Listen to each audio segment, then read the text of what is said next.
dystopia is an imaginary place where most of the population lives under extremely bad conditions.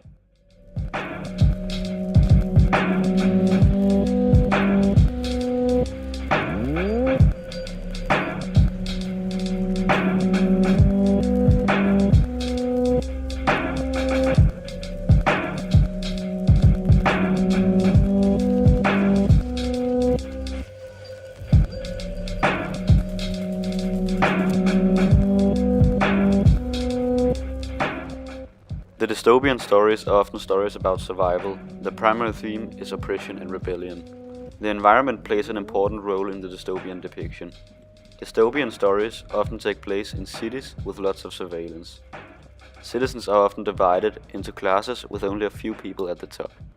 The citizens that are not a part of the best part of society have very limited freedom, if any at all, and are controlled by the government with an enormous amount of surveillance.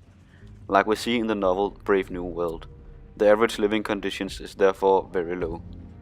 Dystopia is a subgenre of fiction and almost always takes place in the future, even though we have seen a few examples of it in the real world, like Hitler in Nazi Germany, North Korea, and to some degree Stalin in Russia. But a lot of niggas dying, so my 9 with the shit. I've been riding around with my blunt on my lips, with the sun in my eyes and my gun. Hey, you are the author of the story to Will. Will you tell me a little about it? Yeah, of course. In the story with the Bell, we see this family who lives in a happy life home, and their happy life home is fully automated, so it takes on a lot of the daily chores that the family doesn't want to do themselves. But then as the story develops, it starts taking over the parental role from the parents, because it also does a lot of the basic stuff, like feeding the children and putting on clothes. And that's when we see it starting to turn into a dystopia. And in the end we see that the children chooses the house over the parents, and in that way the parents end up dying. The protagonist is the main character of a story. That is both in films, literature, and other types of stories. The whole story often takes place around the protagonist as the center of events. In most stories you will also have an antagonist, which is the one opposing the protagonist. The earliest known use of the word protagonist is from the ancient Greece in around 536 BC.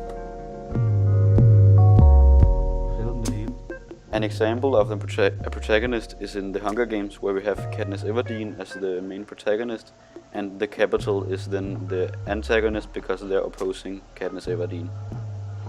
An utopia is the opposite of a dystopia, which means that the people are very happy and live without worries or fear in that environment or place.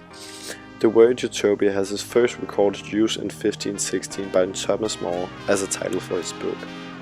Even though the idea of the perfect world has been imagined many years earlier, the best known example is probably the Garden of Eden before Adam took a bite of the apple.